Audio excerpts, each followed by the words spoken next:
लागणार नाही.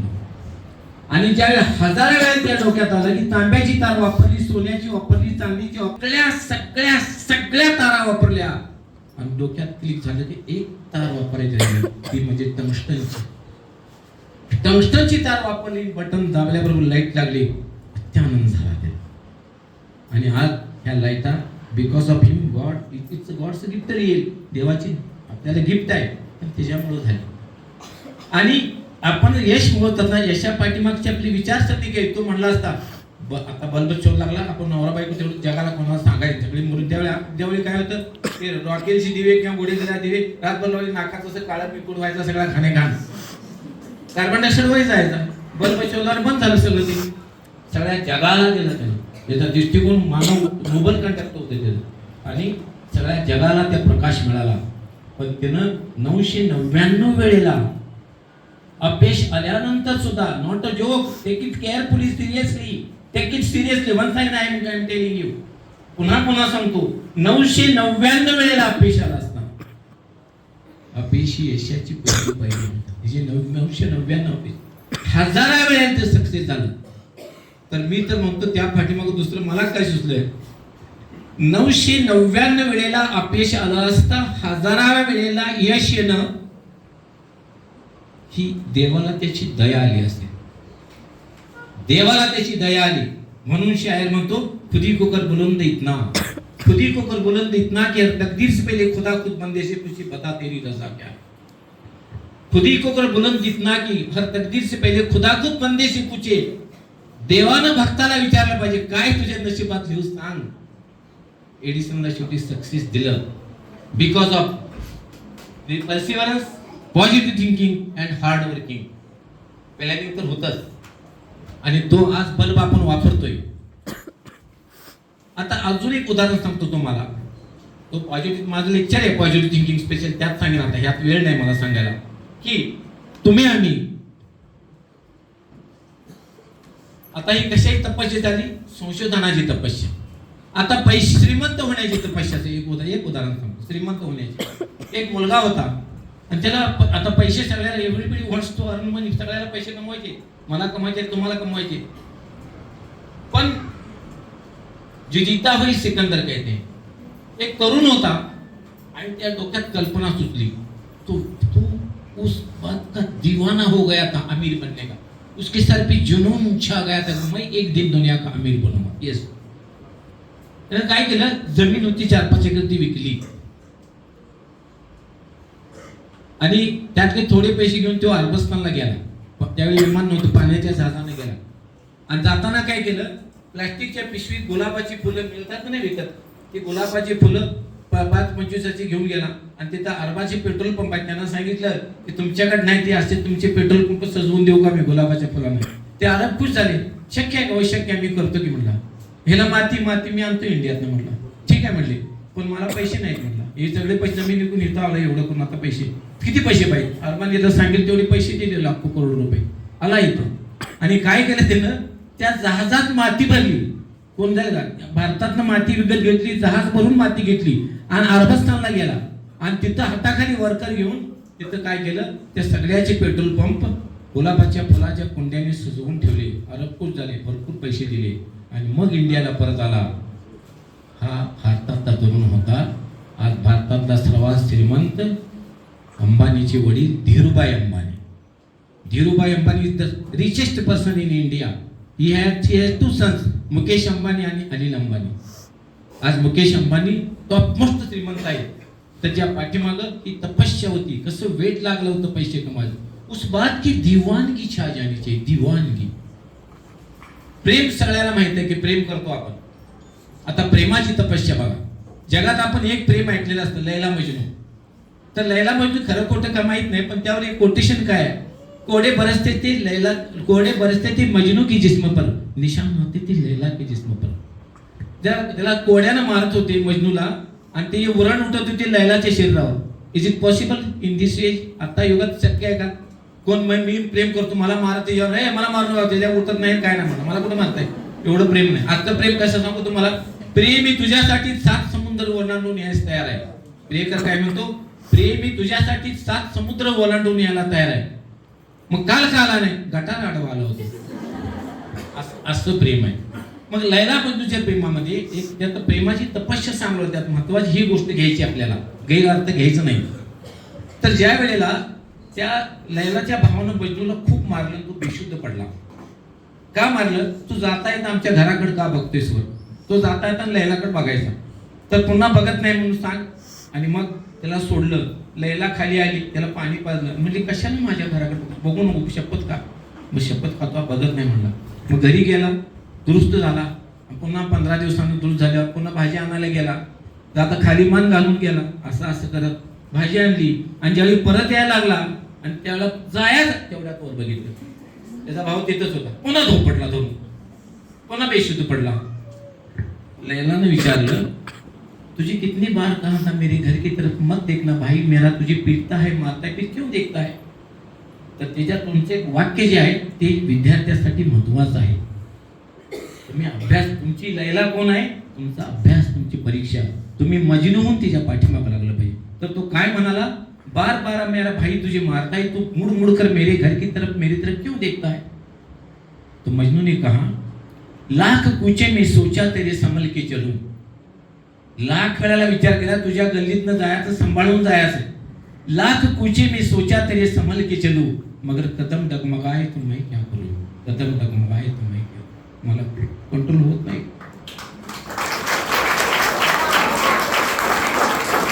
इसका मतलब है मेरे बच्चों, मित्र हो, इसका मतलब है जो बात तुम चाहते हो उस बात की दीवानगी छा जानी चाहिए. जैसे मजनू के सर पे लैला की प्यार की दीवानगी, उस बात का जुनून छा जाना चाहिए, जुनून.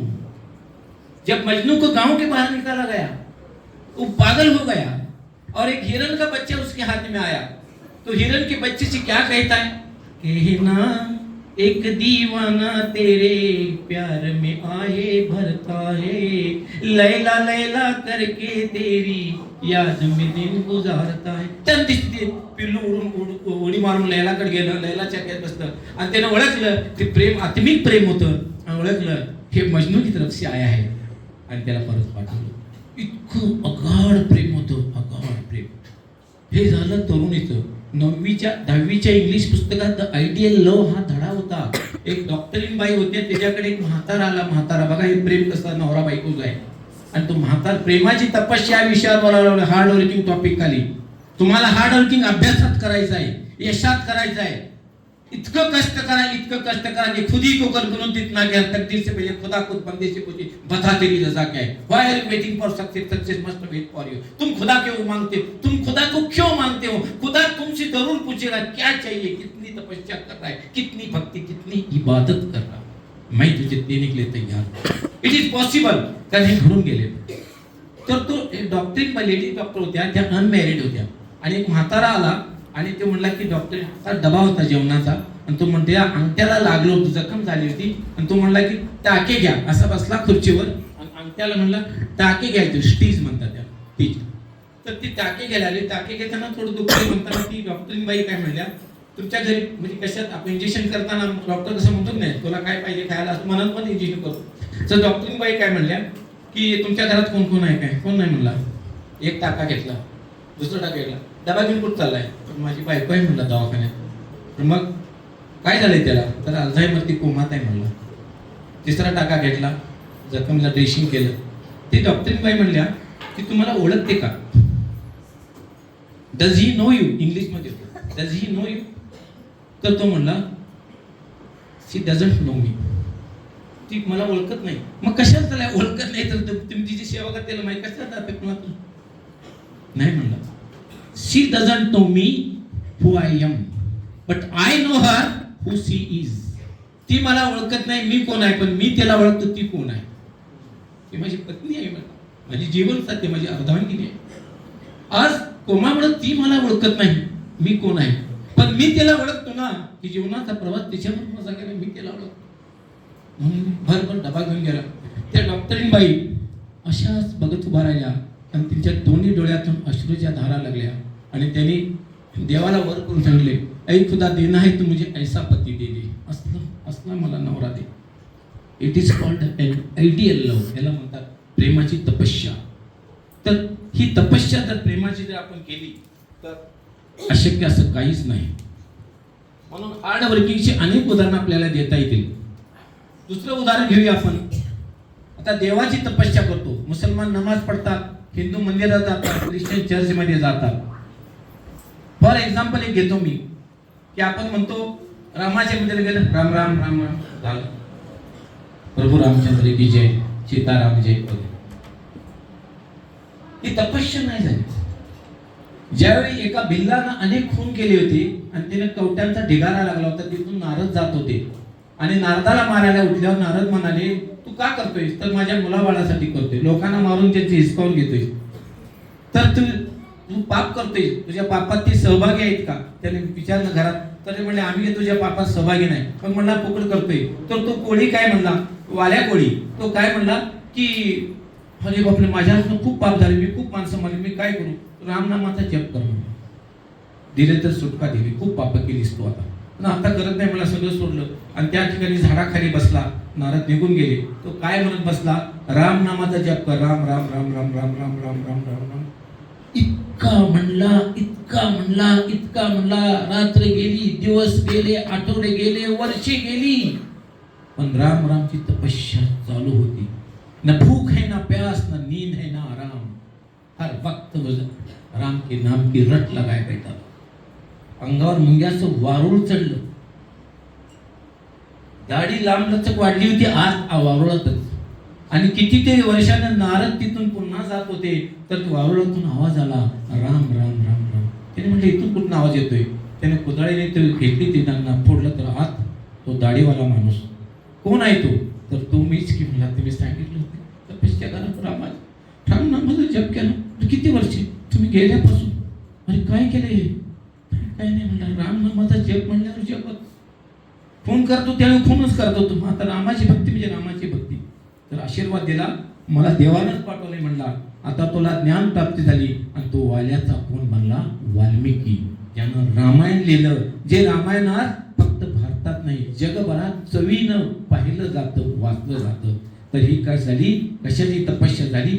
भक्तीची तपस्या झाली. तर मित्र हो, हार्ड वर्किंग भक्तीमध्ये बी केली पाहिजे. तर दुसरी एक भक्तीमध्ये सांगता, महाभारताला किस्सा बघा. द्रौपदीचं वस्त्रहरण चालू आहे. द्रौपदीच्या साड्या वडा लागलाय दुर्योधन, दुःशासन, सगळी मंडळी तिथं बसलेली आहेत भर दरबारात. आणि द्रौपदीनं भाऊ कोणाला मानतो? कृष्णाला. आणि कृष्ण त्याच्या गावात, तिच्या राजधानीत बायको समोर जेवत बसलाय. आणि बायको कृष्णाची, रुक्मिणी का सत्यभामा, त्याला जेवायला घालत होती. आणि कृष्ण हसत हसत म्हणला, अगं तुला माहित आहे का काय झालं? तर तिकडे द्रौपदीचं वस्त्रहरण चालू आहे. आणि मग तुम्ही भाऊ इथं काय करलं? जावा की तिला मदत करा. नाही, त्यानं मनापासून अजून मला बोलवलं नाही म्हणलं. ती पहिल्या साडीचा वेटोळा काढ, साडीला हात घातल्यावर ती म्हणली, कृष्णा धाव. साडी वडायला लागलं, कृष्णा धाव, कृष्णा धाव, कृष्णा धाव. साडी खूप लांब होती, पहिल्या साड्या होत्या. कृष्णा धाव, कृष्णा धाव, कृष्णा धाव म्हणली.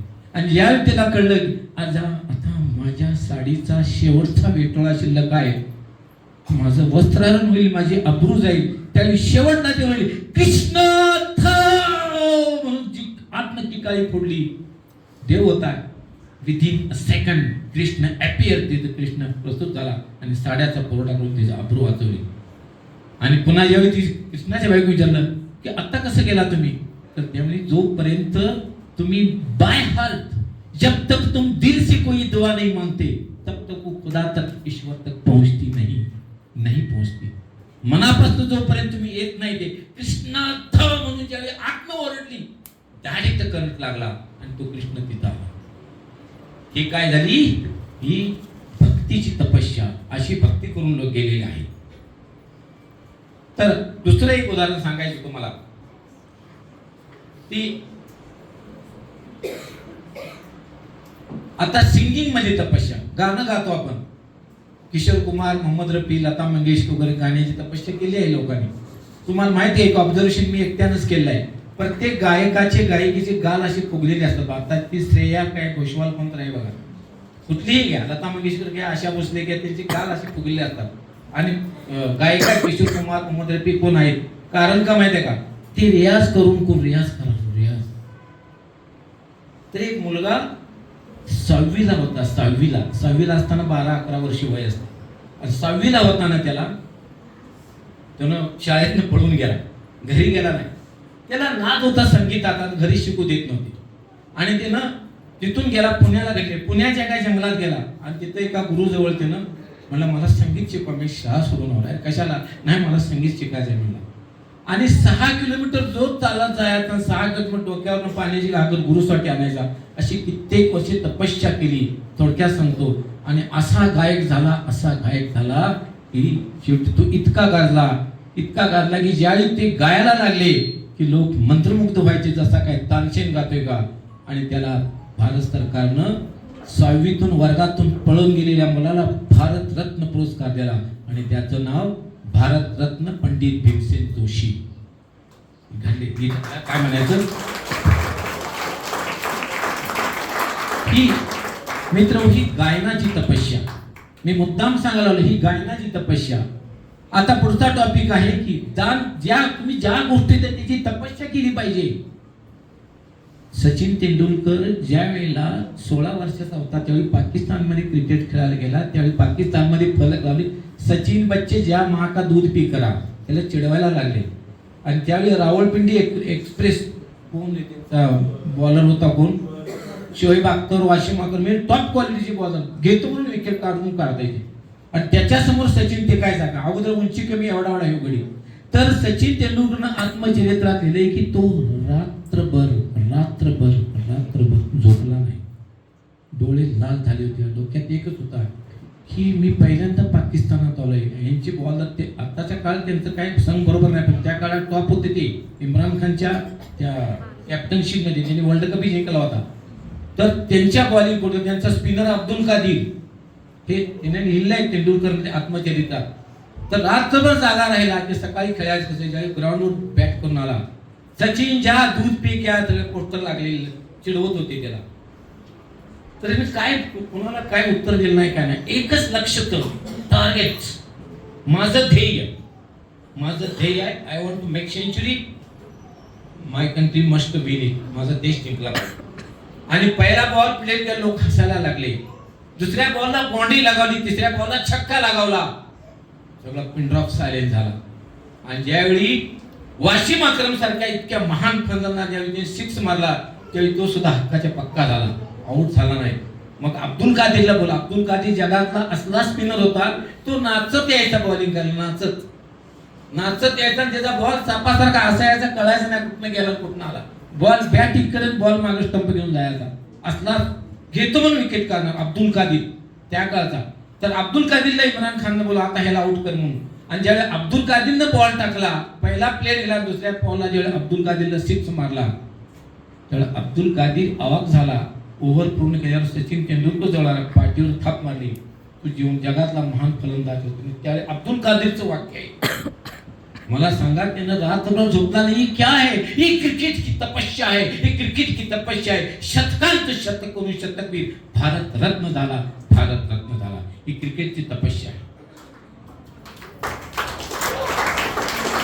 संपत आले मित्र, फक्त मला आपल्या मुलांना मोटिवेट करायचं होतं की तुम्ही सुद्धा करू शकता, एव्हरीबडी कॅन डू इट. आता दुसरा एक काय सांगतो, दान धर्मातली तपस्या. दान धर्म काय फार लोकांनी केलेलं आहे.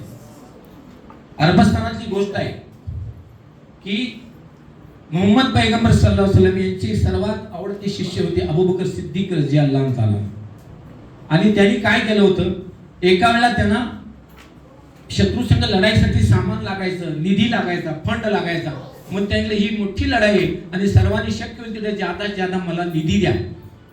मग त्यांचं कॉम्पिटिशन होते. दुसरा शिष्य त्यांचा आवडता उमरला 1 नंबरवर अबूकर राहायचा, 3 नंबर गनी आणि 4 नंबर अली, असे 4 शिष्य आवडते असायचे.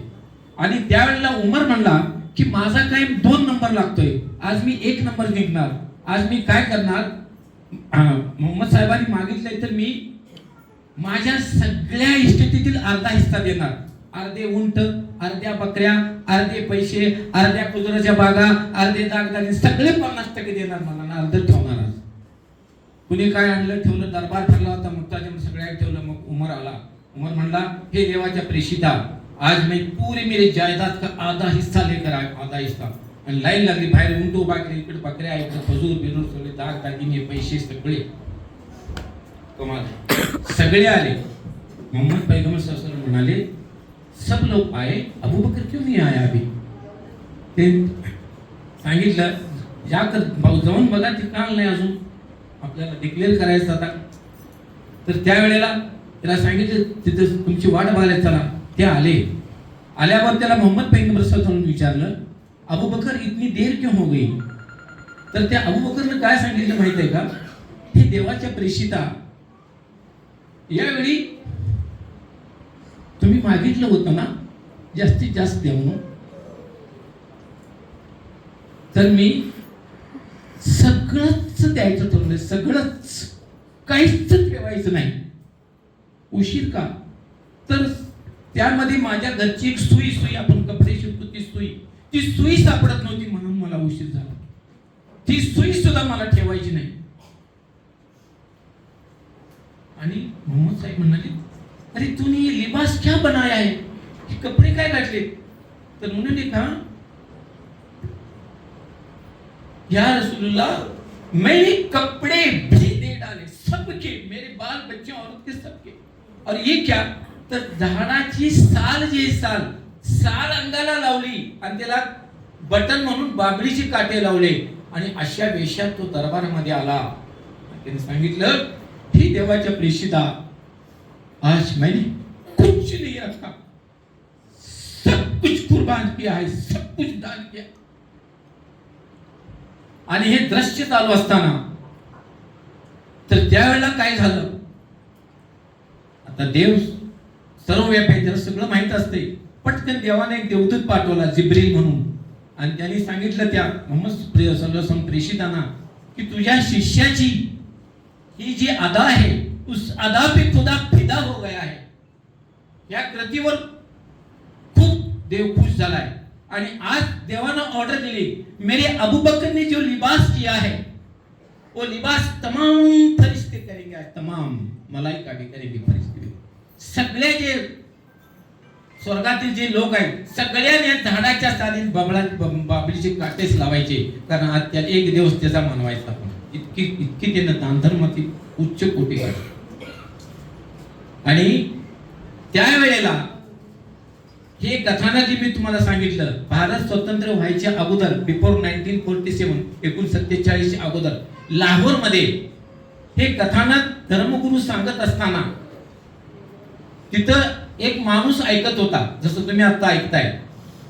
आणि तो ऐकणारा माणूस कोण होता माहित आहे का, सारे जहां से अच्छा हिंदुस्तान हमारा हमारा, सारे जहां से अच्छा हिंदुस्तान हमारा हमारा, हम बुलबुले हैं उसकी वो गुलसिता हमारा हमारा, सारे जहां से अच्छा.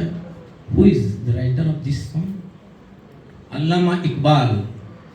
अल्लाह ज्यांनी हे गीत केलं, ज्यावेळी देश आपला एक होता, भारत पाकिस्तान मागला, त्यावेळी लिहिलं होतं. तर ते त्यावेळेला पाकिस्तानच्या लाहोरच्या मशिदीमध्ये शुक्रवारी हे कथानक ऐकत होतं आणि ते स्वतः शायर होते आणि पटकन उठून उभा राहिले. आज मोहम्मद सल्लल्लाहु अलैहि वसल्लम मैंने अल्लाह की राह में सब कुछ कुर्बान किया, सब कुछ, कपड़े दिए, पैसे दिए, यहाँ तक कि घर की सुई भी दे दी, सब कुछ मेरे पास जीरो है, अभी कुछ नहीं.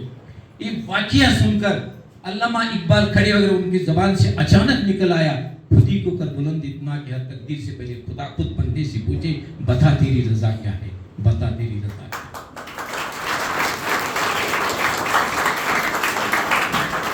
तर मित्रो, हा जो शायरी अचानक जी आली त्यांची, जशी बहिणाबाई चौधरी जात्यावर गात असताना, तुला दिले रे देवान दोन हात 10 बोट, तुला दिले रे देवान दोन हात 10 बोट, त्याची इवलीशी चोच त्याची इवलेसे पाय, अरे कोट्यामध्ये कोटा होता कधी म्हणू नये, आधी हाताला चटके पुन्हा मिळते भाकर. ऑटोमॅटिक शिक्षण शून्य, बहिणाबाई चौधरी. तसं अल्लामा इकबाल ने खुद ही को बुलंद इतना किया, तकदीर से पहले खुदा खुद बंदे से खुशी पता तेरी रजा क्या है. हे कोटेशन, ही शायरी इतकी गाजली की आपल्या भारतात एक पिक्चर निघाला बुलंदी, राजकुमार आणि डॅनीचा. राजकुमार पहिला हिरो आणि त्या पिक्चरच्या टायटलला ते शेर टाकलेला आहे, खुद ही को बुलंद इतना. खुद ही को, खुद को, स्वतःला कर बुलंद इतना. स्वतःला इतकं महान मानव, इतकं उच्च शिखरावर पडू, स्वतःला पिक पॉइंटवर नाही, परमोच्च बिंदूवर ने तू. खुद ही को कर बुलंद इतना, इतना मतलब कितना, खुद ही को कर बुलंद इतना कि हर तकदीर से पहले खुदा खुद बंदे से पूछे पता तेरी रजा क्या है, क्या क्या. अरे स्वतःला इतकं महान पदावर नेऊन सोड, तू काय देवाला मागतोस? देवानं तुला विचारायला पाहिजे, बस तुझी भक्ती काय पाहिजे सांग, मी तयार आहे तुला काय द्यायला. अरे गोरा कुंभारनी ज्यावेळी विठ्ठल विठ्ठल करत करत चिखलात स्वतःच्या मुलाला तुडवून मारलं, हा सत्य असत्य हे विषय नंतर भक्तीची तपस्येचं उदाहरण गोरा कुंभारचं सांगायला लागलो मी. आणि तू बाळ त्याचं मेलं, मालकीन सांगून कीर्ती बाळावर ध्यान ठेवा. तर बापानं नवऱ्यानं काय केलं, चिखलात विठ्ठल विठ्ठल विठ्ठलात भक्तीत इतका मग्न झाला, इतका मग्न झाला की भक्तीच्या परमोच्च बिंदूवर गेला, स्वतःच्या पायाखाली स्वतःच बाळ मारलं. ज्यावेळी बायको आली तर बायकोनं म्हणलं, तू तुझ्या विठ्ठलावर आणि तू तुझ्या भक्तीवर, काय तुझ्या विठ्ठल विकुल एक बाळ मेलं, कसला भक्त कसला देव तुझा, छाती बडून राहिली, तुझ्या जर भक्तीत दम असेल तर माझ्या बाळाला जिवंत कर. क्या जवाब देगा गोरा कुंभार? उसके पास जवाब नहीं था. उसके पास एक ही बात थी, जिसकी भक्ति की थी उससे मांग रहा था, ए विठ्ठल तेरी भक्ति में मैंने इतना भूल गया कि मेरे पैर तले मेरा बच्चा आ गया, मैं ये भी भूल गया. आज मेरी भक्ति की इज्जत रख, मेरी भक्ति की लाज रख. तू तो जिंदगी भी देने और मौत भी देने वाला, आज इस बच्चे को जिंदा कर. ये बच्चे को जिंदा करेगा तो तेरे नाम लेने वाले दुनिया में रहेंगे विठ्ठल विठ्ठल, वरना कोई नहीं नाम लेगा. आज इस गोरा कुंभार की इज्जत रख, इस बच्चे को जिंदा कर. वो सर पटकने लगा, सर पटकने लगा. खुदा को रहम आया, बच्चा जिंदा हो गया, बच्चा जिंदा. वाहेगुरु को दोस्तों, मित्र हो, तर ही झाली भक्तीची तपस्या. ज्यावेळी आपण स्वतःला उच्च टोकावर पोहोचवतो ना, ती फेल जात नसते. हा निसर्ग पृथ्वी निर्माण झाल्यापासूनचा नियम आहे, ती फेल जात नसते, ती कधीच फेल जात नाही. स्वतःला टॉप वर न्या.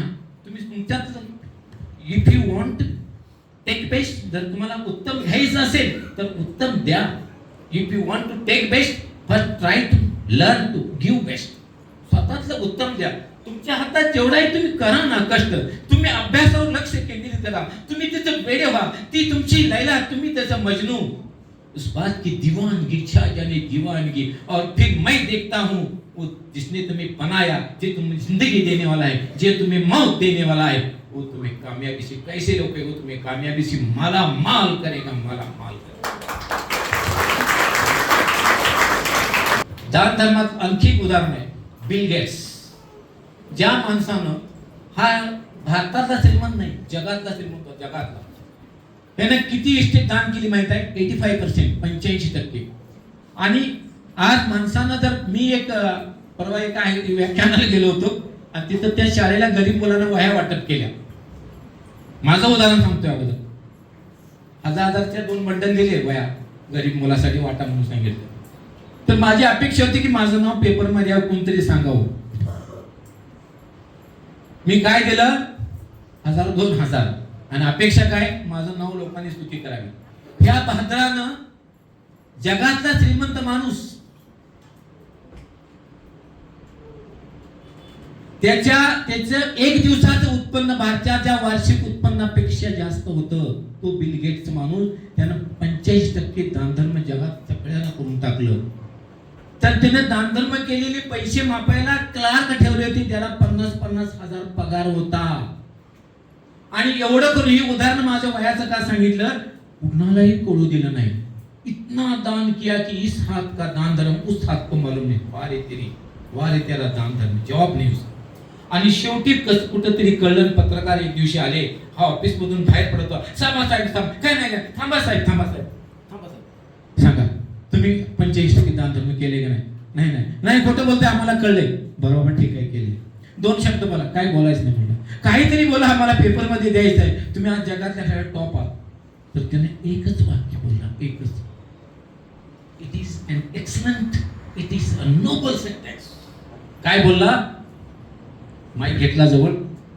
पत्रकार मित्र हो, मी एकच बोलेन, समाजाकडून कमावलं होतं, समाजाला देऊन टाकलं. टाटा.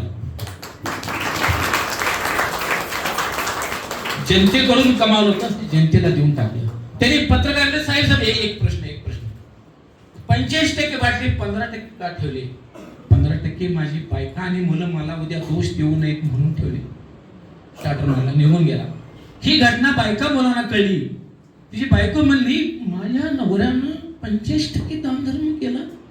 आणि मुलगा म्हणला, माझ्या बापानं 15% आम्हाला, बापानं सगळं काढलं, 0. त्याने दुसऱ्या दिवशी पत्रकार, आमचं 15% भी दानधर्म, 0. जो दुनिया के सबसे अमीर थे वो 0 के मालिक बन गए, 0 के. खुदी को कर बुलंद इतना किया, तकदीर से पहले खुदा खुद बंदे से कुछ पता तेरी रजा क्या है. बिल गेट्स को फिर से खुदा ने फिर से इतना दिया, उसका जो शेयर था इतना मिला, फिर एक बार दुनिया का टॉप मोस्ट रिचेस्ट पर्सन बन गया, वो रिचेस्ट. हा मी किस्सा सांगितलेला आता. अबू बकर सिद्दीक था, ज्याने बाबरीची चालवली, त्याचाही सांगायचं झालं. तेही त्यानंतरच्या काळामध्ये त्या अरबस्थानातले सर्वात श्रीमंत व्यापारी झाले होते. तर मित्र हो, की हा दान धर्मातला आहे. आता एक दुसरा एक किस्सा सांगतो, की महाभारतातला किस्सा फार मला आवडणारा किस्सा आहे. सगळे दान धर्म करतात, त्याला उपमा काय देतो? उदार कर्ण. हा उपमा का झाली? ज्यावेळी महाभारताचं युद्ध चालू होतं, युद्ध चालू असताना 2 घटना मागे पॉझिटिव्ह थिंकिंग सांगायचे. पॉझिटिव्ह थिंकिंग कसं असतं बघा. तर ज्या वेळेला महाभारतात युद्ध चालू होतं, त्यावेळेला इकडे एका बाजूला जे भीष्माचार्य, कृपाचार्य, द्रोणाचार्य, कर्ण, दुर्योधन अशी म्हणजे बलाढ्य सेनापतीची फौज, त्या बाजूला एकटा कृष्ण आणि एका अर्जुन आणि भीम झाले. एकदा विशेष काय नव्हते. आणि त्यांनी पांडवाच्या फौजा पाक रेटल्या मागं. मग कृष्ण काय म्हणला, एक आयडिया करूया म्हणला. कृष्णाला सगळं माहित होतं. 5 पांडवात 1 बायको, पण ही गडी 5 पांडव बी लई चालू होते. त्यापैकी भीमानं काय केलं होतं, जंगलात जायचं, त्याचं राक्षसनी बरोबर अफेअर होतं भीमाचं. मग तिकडे 5 जणात 1 बायको, तिकडे 1 बायको फिरती. आणि त्या राक्षसी संघाचं लग्न लावून त्याला एक मुलगा झाला होता, आणि त्या मुलाचं नाव तो घटोत्कच. आता राक्षसीचा मुलगा अगोदर भीम दांडगा मोठा, आणि त्यात राक्षसनी आणि असते, मुलगा झाला पर्वतासारखा मोठाच्या मोठा घटोत्कच. त्याला सांगितले, भीमा तुझ्या मुलाला घेऊन ये. नाही मला मुलगा, पोट म्हणलो, मला माहित आहे तुझं तिथे अफेअर होतं, मी कृष्ण आहे, आणतोयस का नाही? आणतो देवा. तिथे गेला, बायको म्हणली आज भेटायला आहे मला. पण राहून दे, आपल्या मुलाला लढाईत न्यायचं म्हणलं. तिकडे आमचे सगळे भाऊ मारायला लागले, चला तिकडं. येतो म्हणला पप्पा. तो घटोत्कच त्या युद्धात गेला, आणि युद्धात गेल्यावर त्यानं काय केलं, की असा तोंडातनं आग ओकायचा की कौरवाचं सैन्य धडाधड मारायला लागलं, आणि कौरवाची हार व्हायला लागली. आणि ताबडतोब त्याचा सेनापती कोण? दुर्योधन गेला कोणाकडे? कर्णाकडे गेला. म्हणला या घटोत्कचाला मार.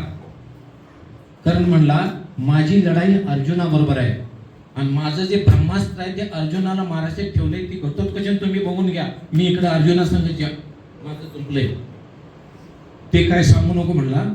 तू त्या घटोत्कचाला मार. ती सगळी कौरवची फौज संपवता, आणि त्या घटोत्कचानं भीमाच्या पोरानं होय. मग तो म्हणला, मी मारू शकत नाही म्हणलं. मग त्याला दुर्योधन कुचकं बोलला.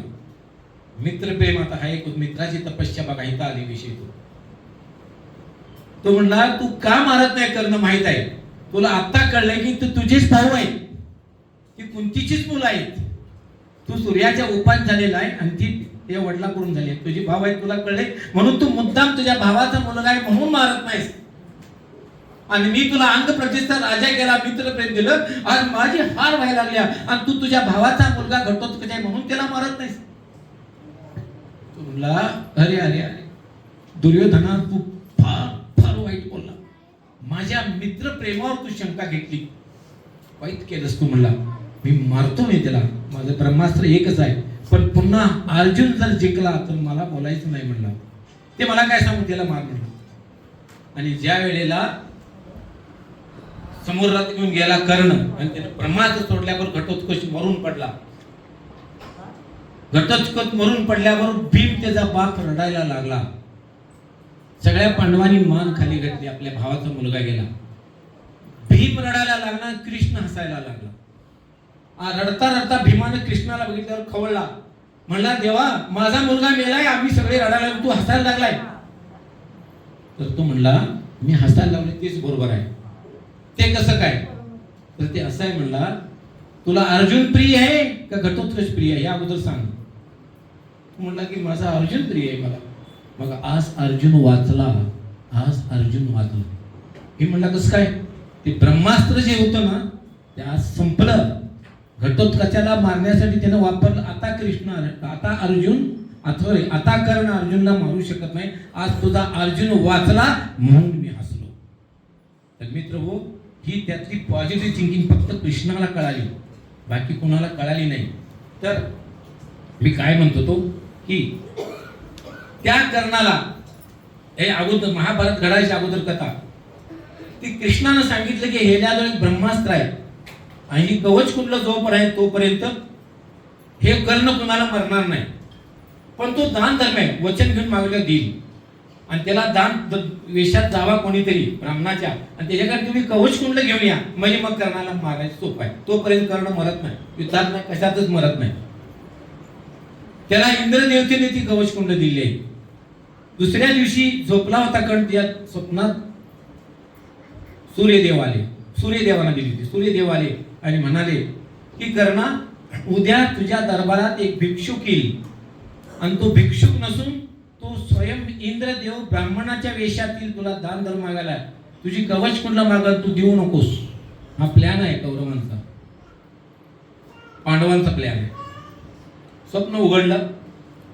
कर्णाचा विशेष काय होतं की सकाळी उठला, देवपूजा केली की ज्याला जे मागेल ते द्यायचा. कोण गाई मागो, पैसे मागो, अन्न मागो, वस्त्र मागो, काय वाटतं, सिर्फ करण के दर से कोई खाली नहीं जाएगा. एक करण का वादा है, करण का वचन है. यहां से मांगने वाला कभी खाली हाथ नहीं लौटता.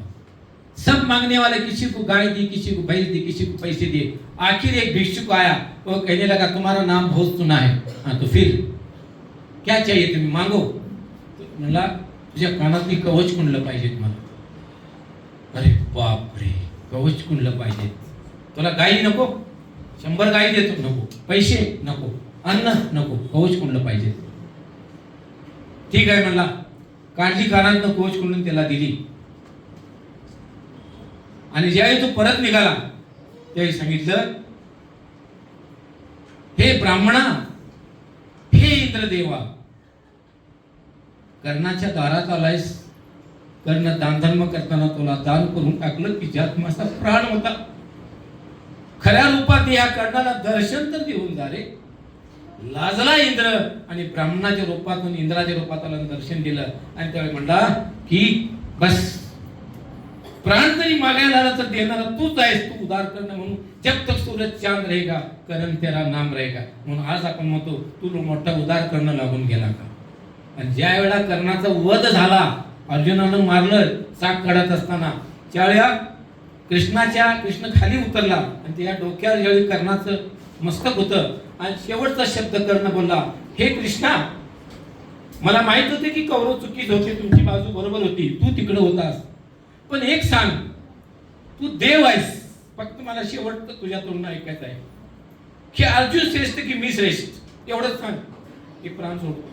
तो म्हणला, तुला कपटानं मारावं लागलं रे, कारण तू अधर्माच्या बाजूला होता, अर्जुन नाही, तूच श्रेष्ठ आहे. मग प्राण सोडला.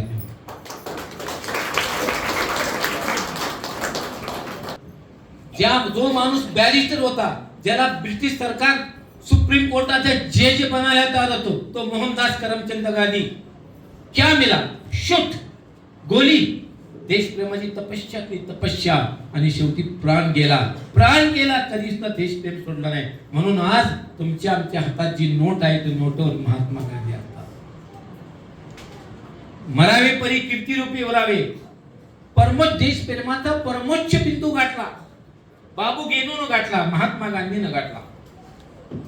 अब्दुल हमीद 1965च्या लढाईत 10वीला धडा होता, the bravest of the brave. 1 not recoilless gun घेऊन ज्यावेळी तो फायर करायला लागला, पाकिस्तानी सैन्य पंजाबवरून आलं आणि हल्ला करा. त्यांच्यावर अमेरिका त्यांच्या बाजू होती, पॅटर्न रणगाडी होती, ते ऐकना ते काय गोळ्या झाल्या तर पॅटर्नवर काय परिणाम होत नव्हता. अब्दुल हमीदने सांगितले की तुम्ही ह्या बाजूने लढा.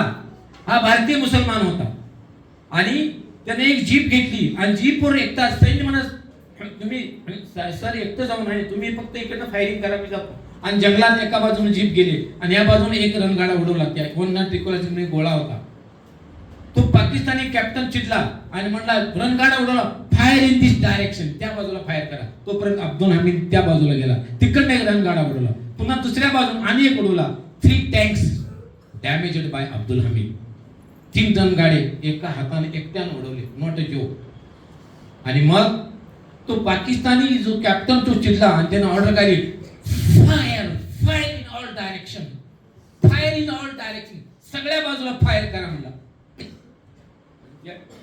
ज्यावेळी सगळ्या बाजूने फायर केला त्यावेळी तोफेचा एक गोळा अब्दुल हमीदच्या जीपला जो धडकला, तशी जीप थर दिशे आकाशात उडाली आणि अब्दुल हमीदचं डोकं एकीकडे, हात तिकडे, त्या थवल्यात लाल भडक रंगात तुकडे तुकडे होऊन पडले खाली.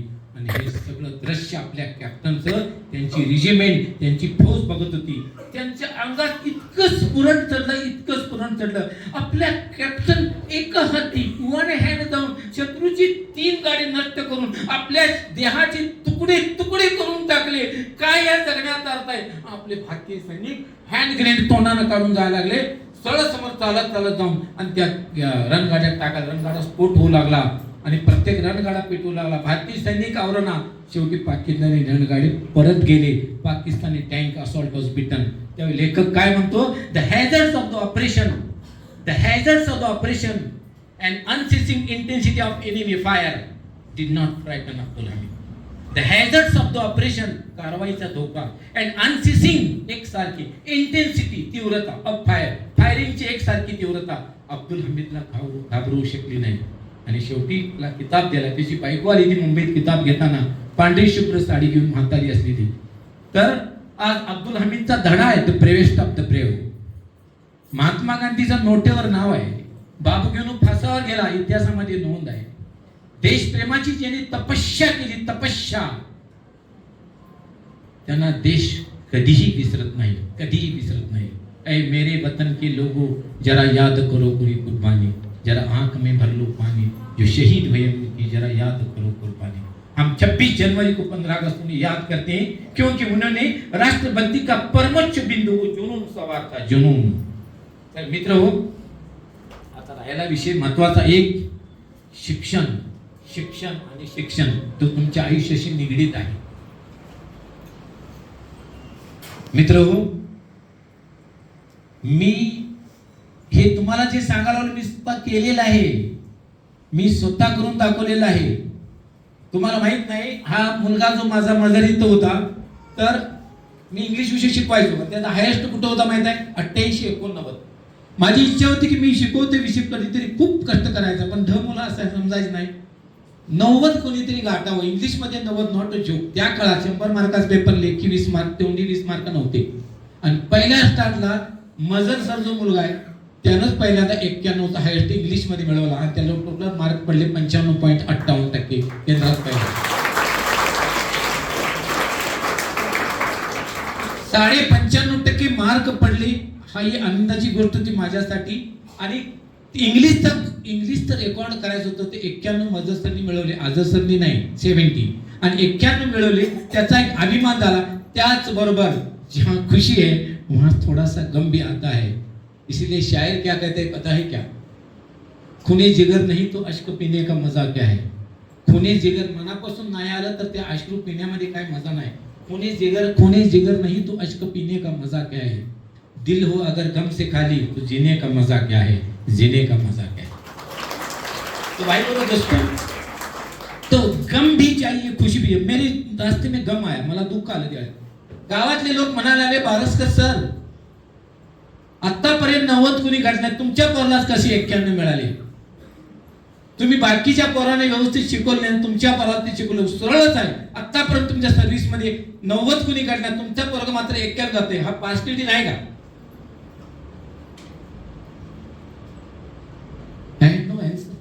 मेरे पास जवाब नहीं था. काय करायचं? सचिन दूध पिऊ नये म्हणतात. सचिनला काय सांगायचं? मी खेळतो क्रिकेट. सरळ जब सिक्स लगाया, उछाल दी गेंद सीधा फील्डर के सर के ऊपर से. It could be six, it is. उछाल दी गेंद सीधा फील्डर के सर के ऊपर से. इट कुड बी सिक्स और it is out. Yes, it is six. Umpire हात करतो असं. तसं त्याला प्रतिज्ञ उत्तर द्यायला पाहिजे. मी म्हणलं मी तसं केलेलं नाही. I am too much, quite much, very much honest to my duty. मेरे फर्ज से मैं बेहद बेहद वफादार हूं और रहूंगा, आज तक है. ये मेरे माँ बाप ने मुझे सिखाया है. मैं वफादार हूं. पण याचं उत्तर काय आहे? तुमच्या मुलाला 91 पडले, आजपर्यंत कुणालाही पडले नाही. तुमच्याच मुलाला कसे पडले? ठीक आहे म्हणलं. माझी सर्व्हिस तर राहिली होती 3 वर्षे. फक्त 3 वर्ष शिल्लक होती. या 3 वर्षात हा डाग पुसून काढायला पाहिजे. देवाजवळ भक्ती केली. सत्य परेशान हो सकता है, पराजित नहीं. भगवान श्री कृष्ण गीता में कहते हैं सत्य परेशान हो सकता है, पराजित नहीं. मैं सत्य पर था, आंखों में आंसू थे. ये दाग जो मेरे सफेद दामन पर लगा, इसे मैं कैसे धोऊं, क्या करूं? और मैंने खुदा से, भगवान से दुआ मांगी, मुझे सच साबित कर. मैंने जो किया नहीं वो इल्जाम मुझ पर लगा है. और दुसऱ्या वेळेला मी खूप मनापासून शिकवलं, तरीही 89 हायेस्ट. मला वाईट वाटायला. लास्टच्या सेकंड इयरला एक मुलगा मला मिळाला. त्याचं नाव श्रीकर श्रीधर जोशी. तो मुलगा मला पाहिजे तसा होता. तो इतका हुशार होता. एखादं वाक्य सांगितलं, शिक्षकाला शिक्षकाच्या अगोदर तो करायचा. मी त्याला इंग्लिशमध्ये खूप कष्ट घेतले की मला फक्त मजर सरचे 91 ला 91 मिळाले की बस. मी पार्सलिटी करत नाही. हा जो दाग लगला है, इस दामन पर मैं लगे हुए दाग को सिर्फ धोना चाहता था मैं. त्याला शिकवलं. इंग्लिश पेपर आला, बेस्ट लक दिलं आणि मी दुआ मागितली. आज दूध का दूध और पानी का पानी करना चाहिए. ए भगवान, तूने भगवत गीता में लिखा है कि सत्य परेशान हो सकता है, पराजित नहीं. मैं पराजित होने जा रहा हूं. मैं परेशान हूं, मगर पराजित मत करना मुझे. माय स्टूडेंट मस्ट क्रॉस 91 और इक्वल टू 91. आणि पेपर झाला आणि सुपरवायझरनी मला सांगत आले बाहेर, अजून अर्धा तास वेळ होता. तर म्हणले तुमची पोरं पेपर अवघड गेलाय. काय झालं? तर वर बघत बसते ती, अजून अर्धा तास वेळ आहे. म्हणलं असं झालं. सच केलं, इतकं राबलं मी, असं कसं झालं? पेपर मला सुटला. मी आल्या बाहेर, मला परवानगी होती इंग्लिश शिक्षक असल्यामुळे. बाहेर आल्याबरोबर पोरं मला भेटायले. माझा कॉन्फिडन्स तुमची मारी. पोलीस ठोकण्याला म्हणलं एवढं शिकलो, हे केलं तुम्ही? काय झालं सर, काय झालं सर? वर बघत होता रुपनर सर दुसरी सोबत वर बघत होतो ना मी पंख्याकड. पेपर लिहायचो. म्हणजे तुम्हाला कळलं ना पेपर अवघड गेला? सर ऐकून तरी घ्या. काय झालं? सर आमचा पेपर कव्हर झाला होता सगळ्याच्या अगोदर. सगळे ऑप्शन 2 पत्र असायचे, दोन्ही पत्र सोडले होते, दोन्ही लेटर, दोन्ही सगळे सोडले. मग बसून करा, रेषा मारून चेक करून जाऊन बघत बसतो. तर काय करायचं, बोर होतं. अरे बाप रे, ठीक है बच गया. मैं समझता था कि ये जहर है, मगर वो अमृत था. मुझे बाद में पता चला चखने के बाद. मग मी त्याला विचारलं, त्या जोशीला म्हणलं कसा काय पेपर? तो म्हणला ऑप्शन सुद्धा सोडवले, हे किंवा ते सोडवा असते ना, ते ऑप्शन बी सोडवले. म्हणजे पेपर कव्हर केला कर. मी उत्तरचे घिसं काय नाही, सगळं बरोबर आहे. मी आमच्या प्रिन्सिपलकडे गेलो. मी म्हणलं सर, घागरे सर नाव, घागरे सर, यावर्षी माझ्या कपड्यावर पडलेला दाग धुवून निघेल्याची मला शक्यता वाटते. एक हा जोशी विद्यार्थी 91 मिळवेल. रिझल्टचा दिवस आला, धक धक दिल करने लगा. आणि ज्यावेळी मार्कलिस्ट बघितली त्यावेळेला किती मार्क पडावेत त्याला, मराठी, हिंदी आणि इंग्लिश. सत्यकथा सांग, माझ्या जीवनातली परमोच्च बिंदू गाठलेला. ही टीचिंगची तपस्या, शिकवण्यातली तपस्या. हिंदी, इंग्लिश, मराठीमध्ये अवघड कोणतं? इंग्लिश. त्याखाली हिंदी, त्या सगळ्यात सोपं मराठी मातृभाषा. तर इंग्लिश मध्ये त्याला किती मार्क मिळावे? तुम्ही आतापर्यंत सगळेजण थोडे थोडे शिकलात, माहित आहे सगळ्यांना, विद्यार्थी आहेत वर. 90, 91, 92, 93 किती 95 मिळाले असतील का नाही? He got amazing marks 98 out of 100.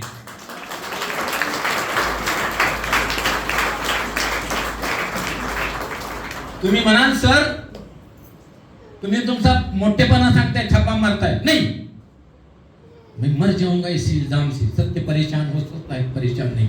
दूध का दूध और पाणी पाणी. माझ्या मोबाईल मध्ये ते मदर सर जवळ मोबाईल आहे, त्याच्या मार्कची कॉपी करून घेतली मी. ज्यावेळी व्याख्यान तेव्हा दाखवताना कोणाला पटलं नाही तर त्याला 98 मार्काचा पुरावा निश्चित आहे. आज तो मुलगा जोशी स्वामी विवेकानंद कॉलेजमध्ये शिकत आहे इंजिनिअरिंगला.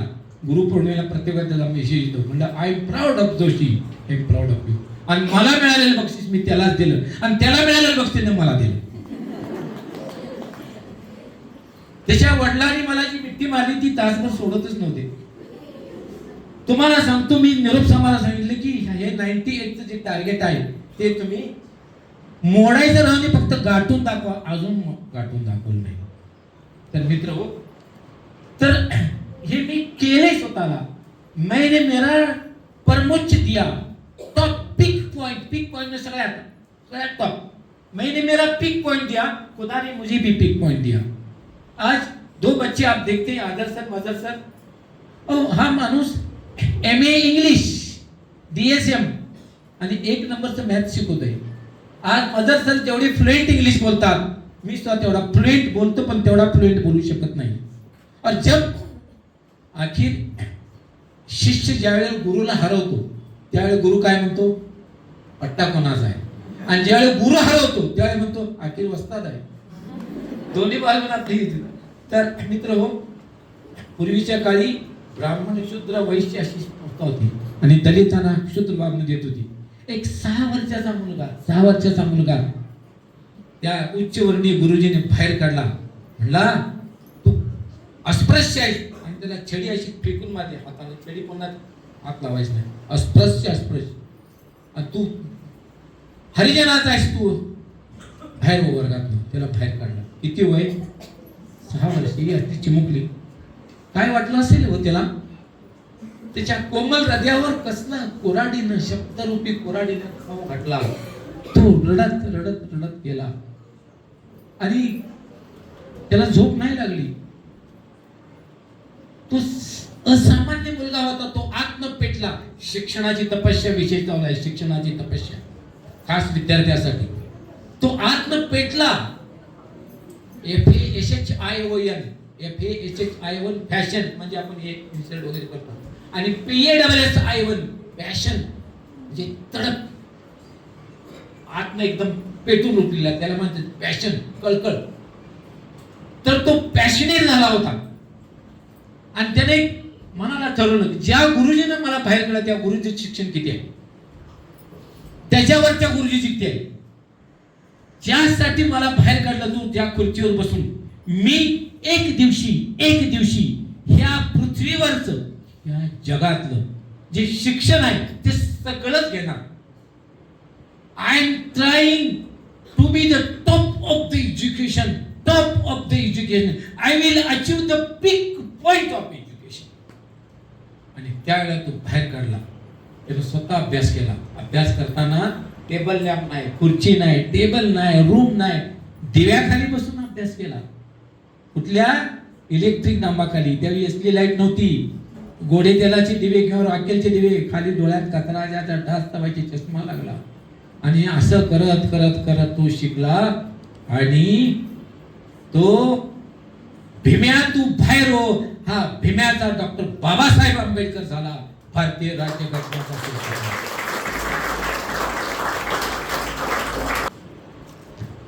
हा भीमा किंवा तुच्छतेनं भीम्यापासून डॉक्टर भारतरत्न डॉक्टर बाबासाहेब आंबेडकर इथपर्यंतचा प्रवास फुलांचा नाही, काट्यांचा आहे, काट्यांचा. काय शिकलोय मी काय शिकलोय? MA BEd. किती वेळ लागला? 1-2 second.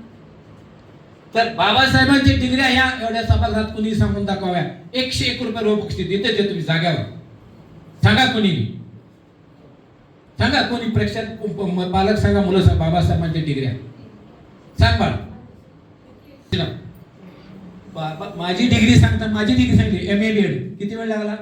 Fraction of second, 1 second 2 second. बाबासाहेबांच्या डिग्र्या सांगताना दम भरतोय दम. माझी एक डिग्री मध्ये मला 18 वर्ष घासावं लागलं. त्या माणसाच्या डिग्र्या सांगताना दम भरतोय म्हणजे अरे क्या खुदी कुकर बुलंद इतना के तकदीर से पहले खुदा खुद बंदे की तुझे बताते ही रजा के. MA PhD MSc DSc LLD म्हणजे बॅरिस्टरची डिग्री, सगळं इंग्लिश मध्ये. PhD इन मानववंशशास्त्र, कोलंबिया विद्यापीठात 200 विद्यार्थ्यांपैकी पहिला आलेला हा भारतातला भीमा, 200 पैकी पहिला आलेला. आणि इंग्लंड मध्ये एक लायब्ररी आहे, त्या लायब्ररीत 5 स्कॉलर लोकांची नावं आहेत. इंग्लंड मध्ये आहे. इंग्लंड, पुण्याला विद्येचं माहेरघर म्हणतात भारतात, आणि जगात विद्येचं माहेरघर म्हणतात इंग्लंडला. आणि इंग्लंड मध्ये एक लायब्ररी आहे, त्यात 5 स्कॉलरचा SCHLOR स्कॉलर म्हणजे विद्वान, अतिशय हुशार. आणि त्या 5 स्कॉलर मध्ये एकच भारतीय, तोच म्हणजे डॉक्टर बाबासाहेब आंबेडकर. 5 भारत. आणि ह्या माणसाला पंडित जवाहरलाल नेहरूच्या काळात हा भारताचे पहिले अर्थशास्त्रज्ञ राजदूत म्हणून परदेशात पाठवलं गेलं. आणि हा माणूस इतका शिकून ज्यावेळेला भारतात आला की पहिली उच्च तर त्या बाबासाहेबांची केस न्हावी कापत नव्हता. तो हरिजनाचा आहेस म्हणून बहीण कापायची, कस किती वाईट. आणि ज्यावेळेला हे फॉरेन मधून शिकून आले त्यावेळेला पावसाळा होता आणि नदीला पूर आला, तर पलीकडे जायचं म्हटलं तर तो नावाड्या म्हणला 3 पीस मध्ये बाबासाहेब फॉरेन मधून विमानानं आले होते. आणि 3 पीस मध्ये असणारा हा तरुण कोट पॅन्ट टाय घालून येणारा त्या नावाड्याला सांगितलं की मला पलीकडे सोड. त्यानं सगळ्याला बसवून म्हणला भीमा तू यायचं नाही. अरे का? तू दलित आहेस, माझी नाव घाण होईल, मला धुवावं लागेल, तू बसायचं नाही. काय वाटलं असेल हो त्याला? त्या बाबासाहेबांच्या नकाची तर सर आहे का त्या नवाड्याला? इतका तिच्या डिग्र्या सांगता येत नाही त्या माणसाला तू फालतू नवाडी, तू अस्पृश्य त्याला बसू दिलं नाही. सगळ्या नेलं पण बाबासाहेबांना नेलं नाही. मला तर वाटलं सूर्याकडे बघून जसा मनुष्य थुकतो ना, सूर्याकडे थूक त्याच्याच अंगावर पडते, तर अख्खी रात्र बाबासाहेबांनी त्या नदी काठाला बसून काढली. हा भारत रत्न रात्रभर त्या नदी काठी एकटाच बसला होता. एकटाच. Nobody was there to help him and console him. सांत्वन करायला, मदत करायला कोणी नव्हतं. सकाळी पूर ओसरल्यावर निघून गेले त्या पॅन्ट भिजवत त्या पाण्यातून, आणि पुन्हा दखल घेतली. भारतीय राज्यघटनेचे शिल्पकार झाले. आज त्या माणसाने इतकं जे नाव कमवलं की हे शिक्षणाची परिसीमा गाठली. परिसीमा. तुम्हाला माहित आहे आपल्या भारताचे पहिले पंतप्रधान कोण? पंडित जवाहरलाल नेहरू. ते परदेशात शिकले होते. त्यांच्या ज्यावेळी रिझल्ट लागायचा त्यावेळी तिकडून फोन यायचा त्यांना, hello Jawahar, result is declare. Result लागला तर आपण काय विचारलं पाहिजे? मी पास झालो का? Did I pass? तर पंडित जवाहर काय म्हणायचा? विचार, hello Jawahar, result is declare. Then Jawahar reply, जवाहरचं उत्तर, हु इज सेकंड? जवाहर काय म्हणायचे? दुसरा कोण आहे? अरे मी पास झालो का राहिला बाजूला, दुसरा कोण आहे? मग पलीकडून उत्तर यायचं, why don't you ask who is the first? पहिला कोण आहे का विचारत नाहीस? तर जवाहरचं उत्तर यायचं, no doubt I am the first. No doubt I am the first. काय कॉन्फिडन्स आहे. दुसरा कोण आला, पहिला कोण? कसलं शिक्षण, कसला कॉन्फिडन्स. लोकमान्य टिळक आपण सगळ्याला माहित आहे. लोकमान्य टिळक एक छोटासा किस्सा, किती बघायला लोकांनी शिक्षणात गेलं. लोकमान्य टिळक पुण्याहून गावी निघाले होते. हातात 2 बॅगा होत्या आणि एक MSc ला मॅथ्स शिकवणारा माणूस आला प्राध्यापकाला, आणि त्यांनी सांगितलं की टिळक मला एक गणित सुटत नाही. ठीक आहे म्हणले, सांगणार तुम्ही रेल्वे स्टेशनला तिथं तुम्हाला कागद पेन देतो, सोडवा. तू सांग तरी म्हणले. दोन्ही 2 बॅगा आहे, ट्रंक आहेत मोठ्या पत्र्याच्या, स्टेशनवर चाललेले आहेत. तू गणित पण तोंडी सोडवायला नाही, मी तोंडी सोडतो, तू सांग. आणि बॅगा ठेवत ठेवत लोकमान्य टिळकांनी त्या गणिताचं उत्तर सांगितलं. बॅगा ठेवत ठेवत जे MSc च्या मॅथच्या प्राध्यापकाला सुटत नव्हतं. कसली बुद्धिमत्ता आहे. तर मित्र हो की ज्यावेळी आपण आता संपत आले 2 मिनिटं झाले आपलं व्याख्यान, की क्षमेची तपस्या येशू ख्रिस्ताने केली, क्षमा केली, स्वतःला मारलं, त्यांना माफ कर सांगितलं. आज जगाचा येशू ख्रिस्त बनला. तर आपल्या भारतानं वर्ल्ड कप ज्यावेळी जिंकला, कोण कॅप्टन होता? पहिला वर्ल्ड कप जिंकला त्यावेळेला कपिल देव होता. तर कपिल देव एक धडा होता इंग्लिश मध्ये. त्यावेळी कपिल देवला एक प्रश्न विचारला, तो लक्षात ठेवा आयुष्यभर. When does one become a hero? प्रश्न काय होता? When does one become a hero? एखादा मनुष्य हिरो, हिरो म्हणजे सिनेमातला हिरो नव्हे, हा समाजातला हिरो, वीर पुरुष.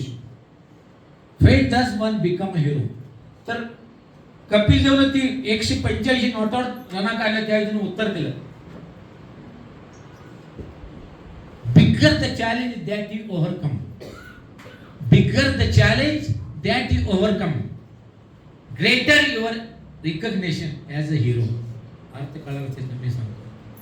bigger the challenge, महान चॅलेंज, आव्हान, that you overcome, ज्याच्यावर तुम्ही मात करता. अतिशय मोठा चॅलेंज ज्याच्यावर तुम्ही मात करता, विजय मिळवता, त्यावेळेला तुम्ही ग्रेट बनत नाही, तुम्ही ग्रेटर बनत नाही, तुमची समाजात ग्रेटेस्ट म्हणून एक हिरो म्हणून तुम्हाला समाज आपोआप मानला जातो.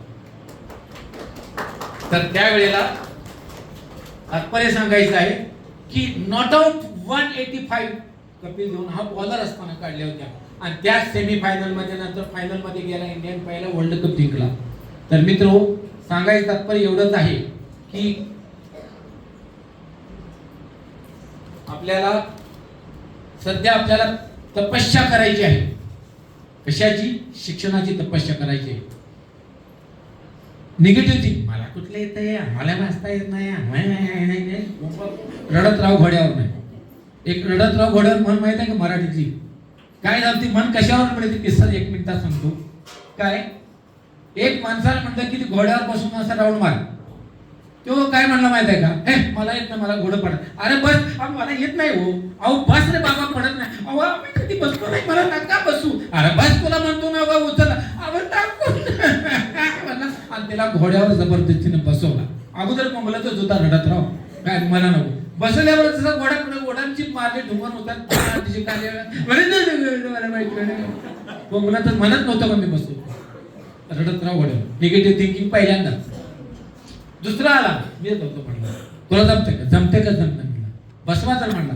घोड्यावर बसल्यावर पहिला आपल्या 2 टांगा घोड्याच्या मागच्या टांगा ज्या अडकवल्या, त्याच्या मालाला मिट्टी म्हणून ठोकरासारखा चिकटला. घोड्यानं प्रयत्न लई केला पाडण्याचा, उलटा तिलटा झाला, पण पडला नाही घडी खाली. Positive thinking. एक लक्षात घ्या, परीक्षा 10वीची जवळ आलेली आहे आणि अशी 5 सूत्र आहेत. काय त्यात एक सूत्र आहे सांगायचं, honesty. Honesty is the best policy. आपल्या ड्युटीशी, आपल्या कर्तव्याशी प्रामाणिक राहा. आणि 5 सूत्र जी आहेत का नाही, ही 5 सूत्र, 5 पोटाची 5 सूत्राची मूठ बांधा आणि ती आईच्या आशीर्वादाच्या प्रेमात रंगवा आणि यशाच्या दारावर अशाच्या असा पंच मारा की दार तुटून निघून गेलं पाहिजे. तर यासाठी शेवटचं एवढंच सांगतो कि माँ के पैरों के लिए जन्नत है, बाप उसका दरवाजा है. There is the heaven beneath your mother's feet and father is the door of that heaven. आईच्या पायाखाली स्वर्ग आहे आणि बाप त्याचा दरवाजा है. ये सब होगा, एक प्लानिंग होगा, परसिवरेंस होगा, कंटिन्यूटी होगी, पॉजिटिव थिंकिंग होगा, हार्ड वर्किंग होगा, ऑनेस्ट होगी. मगर कब? अगर तुम्हारे साथ माँ की दुआ है तो. जिजाऊ की दुआ शिवराय के साथ थी, वो जीत गए. मेरी माँ की दुआ मेरे साथ है. आज मैं क्या हूं बताने की जरूरत नहीं, मेरी तारीफ में करना अच्छा नहीं. जहां भी इंसान है उसकी माँ की दुआ अगर उसके साथ है, दुनिया की कोई ताकत उसके हरा नहीं सकती. एक ध्यान में रखो, माँ के पैरे तली जन्नत है, बाप उसका दरवाजा है. एका कवितेत कवी काय म्हणतो बघा, माँ तू कितनी अच्छी है, कितनी प्यारी है, भोली बाली है. आई तू किती चांगली आहेस, किती प्रेमळ आहेस, भोली बाली आहेस. अपना नहीं तुझे सुख दुख कोई, तुला आई स्वतःच सुख दुःख नाही. मै रोया तू रोई, मी दुःखात मी रडलो की तू रडतोय. मै मुस्काया तू मुस्काई, मी हसलो की तू हसते. आई जर लग्नाला निघाली असेल आणि तुम्ही नापासाला पडला तर आई लगेच लग्न गेलं कॅन्सल, आपल्या छातीला कवटाळून घेते आणि तुमच्या दुःखात ती मिक्स होते. मै रोया तू रोई. आई आजारी पडले, उठत बसत नाही आणि तुम्ही तिकडून पळत आला, आई पास झालो, पहिला नंबर आला, पटकन उठून बसते. मै मुस्काया तू मुस्काई. म्हणून कवी म्हणतो, संपवतो शेवटची छोटस कडवाय. ओ माँ तू कितनी अच्छी है, कितनी प्यारी है, भोली भाली है. ओ माँ ओ माँ ओ माँ ओ माँ, अपना नहीं तुझे सुख दुख कोई, अपना नहीं तुझे सुख दुख कोई. मैं रोया तू रोई, मैं रोया तू रोई, मैं मुस्काया तू मुस्काई. मेरे रोने पे मेरे हंसने पे तू वारी वारी है. ओ माँ ओ माँ ओ माँ ओ माँ. ऐसे है माँ. आईचा आशीर्वाद घ्या, आईचा आशीर्वाद घ्या. नाराज उसका खुदा नाराज, कितनी ही इबादत करो, हज जाओ, मक्का जाओ, मदीना जाओ, काशी जाओ, रामेश्वर जाओ, पंढरपुर जाओ, कुछ फायदा नहीं, जीरो है. अगर माँ खुश है तो यहाँ भी पंढरपुर का नमस्कार कबूल होगा. और माँ खुश है तो यहाँ भी 2 रकात नमाज हज के नमाज के बराबर सवाब देगी तुम्हें. जिसकी माँ को मोहम्मद पैगंबर सल्लल्लाहु अलैहि वसल्लम ने बताया है कि माँ के पैरों के लिए जन्नत है, बाप उसका दरवाजा है. भक्त पंढरपूरचा जो किस्सा घडला त्या आईच्या पायापडी भक्त पुंडलिक आईची सेवा करत होता आणि भक्त पुंडलिक त्या ठिकाणी आले आणि त्याला इटेवर उभा केलं. हे बाईची सेवेमुळे ते इतिहास घडलेला आहे. प्रत्येक धर्मात आईच्या वडिलांच्या सेवेचं महत्त्व आहे. आई वडिलांना विसरून तुम्ही जीवनात यशस्वी कधी होणार नाही. आईची सेवा घ्या म्हणून एक 5 अशी मुठ्ठी बांधा, 5 तत्वांची. आईच्या वडिलांच्या रंगात मुठ्ठी मिळवा आणि असा पंच मारा की यशाचा दरवाजा तुटलाच पाहिजे. तत्पूर्वी सांगतो की 10वीच्या परीक्षा झाल्यानंतर इंग्लिश स्पीकिंग कोर्स परीक्षा झाल्यावर 4 दिवसात चालू होते. ते आता आपल्याला जे इंग्लिश शिकवलं जातं इथं आपल्या अकॅडमीमध्ये सुद्धा ते रफ इंग्लिश असतं, ते डेप्थ नसते. आता माझ्याकडे इथं बसतेत बघा मुलं, इंग्लिश म्हणजे कसं आहे, तुम्ही एका डॉक्टरकडे जाता, थंड तापावरच्या गोळ्या देतो तो तेवढं पण तुमच्या हार्टचा प्रॉब्लेम असेल तर तो त्या हार्ट स्पेशालिस्टला दाखवायला पाहिजे. तसं इंग्लिशचा हार्ट जर पाहिजे असेल तर मी स्वतः घेते फक्त 1 तास 8 ते 9 इंग्लिश स्पीकिंग कोर्स आहे. मार्चमध्ये नवीन बॅच चालू होत्या ज्यांना मी सहज सांगायला लागलोय. तर इंग्लिशचं महत्त्व या जीवनात कधीही कमी होत नाही की English is the richest language in the world असं म्हटलं जातं. म्हणून तुमच्या मुलाला तुमच्या पल्ल्याला इंग्लिशमध्ये एक्सपर्ट करा. 10वी नंतर 11वीचं वर्ष रिलॅक्स असतं, जास्त ताण नसतो. म्हणून मी 10वी नंतरच्या मुलाला इंग्लिश स्पीकिंगला खास बोलवतो. 6 महिन्याचा कोर्स आहे. तो उत्तम इंग्लिशचं रायटिंग, स्पीकिंग, लिसनिंग, अंडरस्टँडिंग करू शकतो. स्वतः मी शिकवतोय. तुम्हाला वाटलं की हा माणूस ऑनेस्ट आहे तर पाठवा, आवड नसते पाठवू नका. आणि दुसरी गोष्ट, माझ्या व्याख्यानाचे विषय आहे God, mother, honesty, hard work, positive thinking, thanking to God. तर पुढच्या वेळेला व्याख्यानाला हृदयापासून हृदयापर्यंत काय देव आहे का आणि आई वडिलांचं महत्त्व काय असतं की पुढच्या व्याख्यानात आपण सांगूया. तुम्ही अशी उपस्थिती दर्शवित त्याबद्दल पुन्हा धन्यवाद.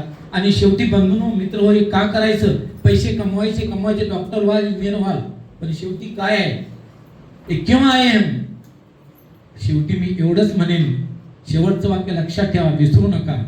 आपलं कुणीतरी ऐकतं हे बोलण्यासाठी खूप असतं. आपलं कुणीतरी ऐकतं हे बोलण्यासाठी खूप असतं. आपलं कुणीतरी वाचतं हे लिहिण्यासाठी खूप असतं. आपली कुणीतरी आठवण आपलं कुणीतरी वाचतं हे लिहिण्यासाठी खूप असतं. आपली कुणीतरी वाट बघतंय हे चालण्यासाठी खूप असतं. आणि आपली कुणीतरी आठवण ठेवते हे जगण्यासाठी खूप असतं. जय हिंद, जय महाराष्ट्र. आय नो खूप वेळ तुम्ही बसलाय, तुम्ही आला, लेक्चर ऐकलं, त्याबद्दल खूप थँक्यू. असेच लेक्चर सरांचे वेगवेगळ्या विषयावरती संडेला ऑर्गनाईज केले जातील. कोण बोलणार आहे का? थोडंफार तुम्ही काय बघते नाही असं एकदम जवळ झालं त्याची. सरांचं मनोगत अतिशय चांगले होतं आणि ते आणखी पुन्हा एकदा असं ऐकावं असं होतं आणि मुलांना त्याबद्दल भरपूर काही विचार मिळाले. धन्यवाद सर. असे जे विचार आज आपल्या समाजामध्ये किंवा आपल्या लेकरांमध्ये व्हायला पाहिजे. मी अकादमीचे आभार मानतो की जे आमचे पूर्वज जसे शिवाजी महाराज असतील, बाबासाहेब आंबेडकर असतील, यांच्याबद्दल पिढींना काही गोष्टी भिजत चाललेल्या आहेत आणि आज आपण बघतोय व्हिडिओच्या माध्यमातून की ह्या शिक्षणात किती धूळ पडत चाललेली आहे. पण आज जे आम्ही ऐकत असताना मन भरून आलं आणि आमच्या लेकराला आमच्या पूर्वजांच्या ज्या काही कष्ट आहे, जे काही कष्टमय प्रवास आहे आणि त्या प्रवासात त्यांनी कसं झटून प्रतिसाद दिला आणि आम्हाला काय करायला पाहिजे, पालकांना काय करायला पाहिजे आणि खरोखर या इंटरनेटच्या जगामध्ये मोबाईलमध्ये आम्ही राहून आमच्या लेकरांबद्दलच्या अशा गोष्टी आमच्यामधून दुर्मिळ झालेल्या आहेत. त्याच्यामुळे त्यांच्या शिक्षणावर, त्यांच्या वागणुकीवर, जसं की सरांनी सांगितलं की पिक्चरच्या द्वारे पिक्चर बघून क्राईम कुठून येतो तर थिएटरमधून येतो आणि याच्याबद्दल आम्हाला माहिती नाही, पण आम्ही आवर्जून पैसे घालून तिथं जाऊन आम्ही क्राईम विकत घेतो. पण आज या मंचावर जे ज्ञानाचं शिक्षण झालं, जे ज्ञान सरांनी त्यांच्या अनुभवातून, लेकराच्या अनुभवातून जे बेस्ट मला द्यायला पाहिजे, जे डाग माझ्या मुलावर लागलाय तो मला धुवायला पाहिजे आणि खूप छान रित्या त्यांनी आपल्याच लेकरावरून नाही तर हा डाग मिटवण्यासाठी पण त्यांनी उत्तेजन दिलं की आम्ही काय करायला पाहिजे. आणि सर असे व्याकरण व्हायला पाहिजे. आमच्या लेकरांनी शिवाजी महाराजांनी किंवा अनेक जे आमचे जे देशामध्ये जे आमच्यासाठी योगदान दिले अशा व्यक्तींचं प्रतिदिवस आम्हाला माहिती व्हायला पाहिजे.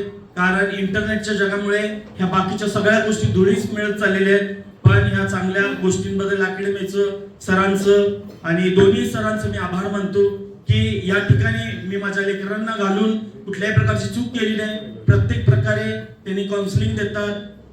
बुद्धी, आरोग्य, खेळ, अकॅडमिक शिक्षण जे आमच्यासाठी, आमच्या मुलांसाठी भावी शिक्षणासाठी महत्वाचं आहे ते इकडून आम्हाला मिळतं. आणि असे व्याकरण तुम्ही ठेवा आणि याच्याद्वारे आमच्यामध्ये पण बदल येईल. आई वडिलांना पण काय करायला पाहिजे, काय नाही करायला पाहिजे, कुठल्या गोष्टी आपल्या मुलांसमोर करायला पाहिजे, नाही करायला पाहिजे, त्याचे परिणाम किती होतात हे खूप छान रित्या यातून शिकायला मिळालं.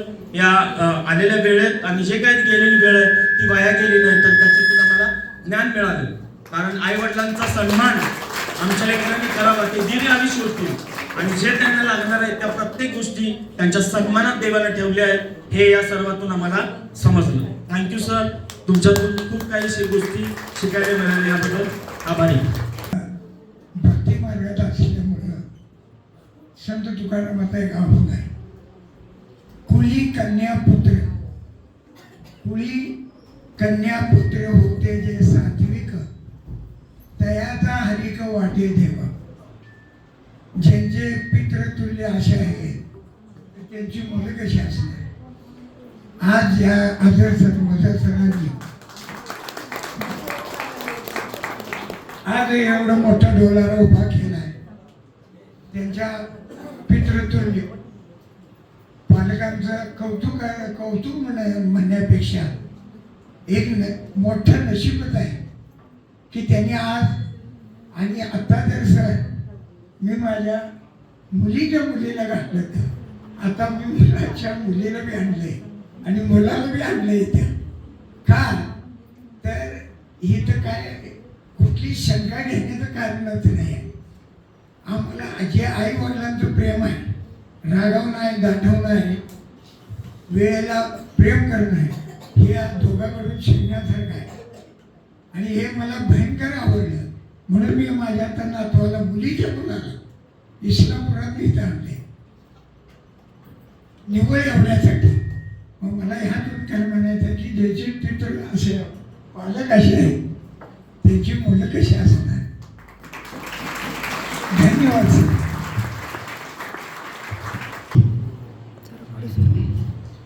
नमस्ते सर्वांना.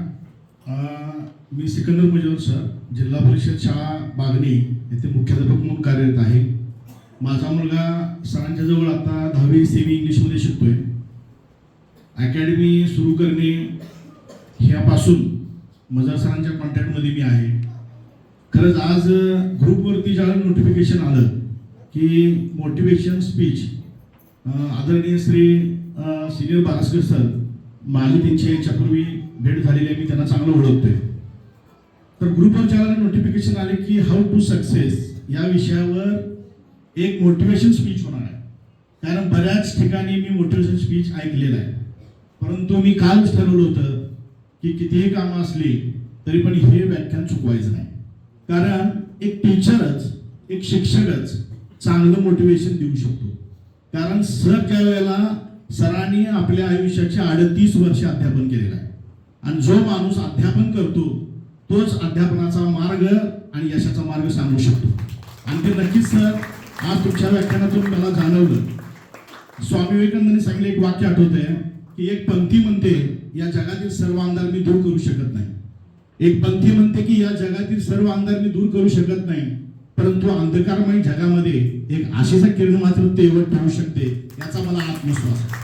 आणि तो आत्मविश्वास नक्कीच सर आपल्या व्याख्यानानं बारस्कर अकॅडमीच्या सर्व विद्यार्थ्यांच्या मनामध्ये एक पंक्ती म्हणून पेटत बसलेला आहे. सर आपण जे काय केलंय आणि त्याचं जे आज वजर सर असतील, अजय सर असतील, हे जे तुमच्या पावलावर पाऊल ठेवून एक समाजसेवेचं कामकाज चांगलं करत आहे. फक्त थोड्या वेळात एवढंच सांगतो की हृदयाच्या कोमल वेलीवरती भावनेच्या प्रांजळ जालाने आणि निर्मळ मनाने, हृदयाच्या कोमल वेलीवरती भावनेच्या प्रांजळ जालाने निर्मळ मनाने जे फुल उमलते त्या फुलाचा सुगंध ज्याप्रमाणे आसमंतात दरवळतो त्याप्रमाणे नक्कीच आज आपल्या बारस्कर अकॅडमीचा सुगंध येणाऱ्या भविष्यामध्ये संपूर्ण आसमंतात दरवळो ही सदिच्छा व्यक्त करतो. पुन्हा एकदा सर आपले धन्यवाद. खूप खूप धन्यवाद. I'm not a student here. I'm just sister of my brother who studies here. So I just came to have an experience about like getting success. It was really worth it. I find it really useful. And thank you for motivating. I'll keep these points in mind. And I wish I also get success and be a good person like you. Thank you. हे knowledge जे सांगितलंय ते एकदम तुमचं प्रत्येक knowledge हे ऐकण्यासारखं होतं. आणि दुसरं म्हणजे तुम्ही प्रत्येक गोष्ट जी सांगत होता ती किती सातत्याने खऱ्यापणाने सांगत होता हे एक त्यातून दिसून येत होतं मला. प्रत्येक गोष्ट ऐकण्यासारखी होती. तर त्याबरोबर तुम्ही जे सांगितला ते पूर्ण मनापूर्वक मध्ये ऐकण्यासारखं होतं. Thank you sir. Today when I coming here, I don't wanted to come, but when I come here, I understand how to get success. Senior sir told that I will try to apply. Thank you. All of you. My name is Khadija Ilyas Nadaf. I am from 8th standard. So I feel very nice. My mother feel very nice. I told to my mother give speech, but her daring not happening to give speech. She told me you go by my side. I'm so much thankful to Ajay sir and Majid sir from he happening daring to this.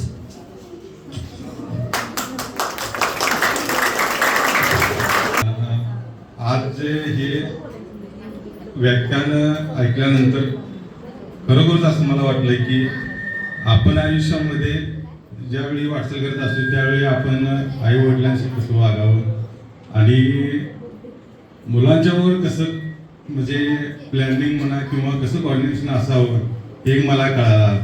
आज मला एवढंच म्हणायचं आहे की मी माझ्या दोन्ही मुलांना बारस्कर अकॅडमीमध्ये घालून कुठलीही चूक केलेली नाही.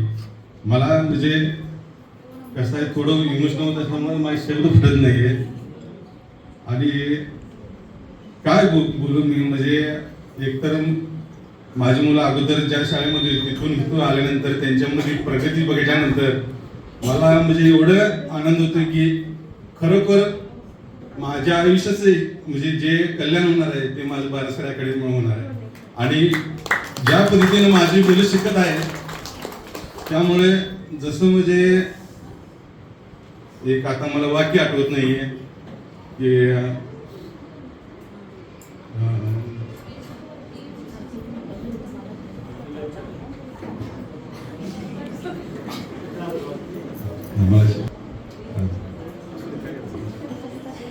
थँक्यू. दोन शब्द मला बोलायला दिल्याबद्दल थँक्यू व्हेरी मच. मोटिवेशनचं खरोखरच आम्हाला कळण्यासारखं इतकं छान वाटलं की असं वाटलं नाही की आम्हाला आज एवढं म्हणजे मराठी असते समजून सांगितलं, इंग्लिशमध्ये सांगितलं, असं कळेल असं वाटलं नाही की आम्हाला एवढं छान तुम्ही समजून सांगणार आहात. आज पहिल्यांदाच मी खरोखर एवढं छान माहिती घेतली.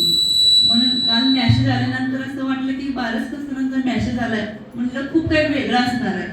खरोखरच आम्ही जाऊन बघायला पाहिजे, कारण मी आता आमच्या मुलांना इथं 5वीला घातलेलंच आहे, त्याच्यामुळे अनुभव सुद्धा खूप घेतलेला आहे. असं वाटलं की खूप त्याच्यात बदल झालाय. त्यांचं असं खोटं काही नसतंय की खरोखरच नाही मॅसेज आल्यानंतर काहीतरी बदल घडणार आहे. म्हणून म्हणलं आता माझ्या सुट्टी असणाऱ्या मुलीला घेऊनच जायचं. म्हणून आम्ही असं खरोखरच वाटलं की मी आलेलंच सार्थक झालं. माझं निशाल विशाल चौगुले, कसबेटी घरात. माझं नाव प्रांजली. मी स्पीकिंग क्लासची स्टुडंट आहे. माझं स्वप्न होतं की 10th ला इथे यायचं, बट पप्पांना माहित नव्हतं इकडचं शिक्षण कसं असतं, काय असतं. मग पप्पांना नंतर कळालं इकडचं शिक्षण खूप चांगलं आहे, सगळं स्ट्रिक्ट आहे. नंतर पप्पांनी माझ्या भावाला सगळ्यांना जे पप्पांचे ओळखीचे त्यांना सगळ्यांना हिथं घातलं, पप्पांच्या फ्रेंडच्या मुलांना वगैरे.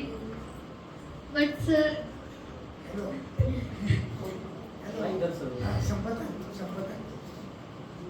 पण मला काय बोलायचं पण आठवत नाही. पण सर तुम्ही खूप छान सांगितलं.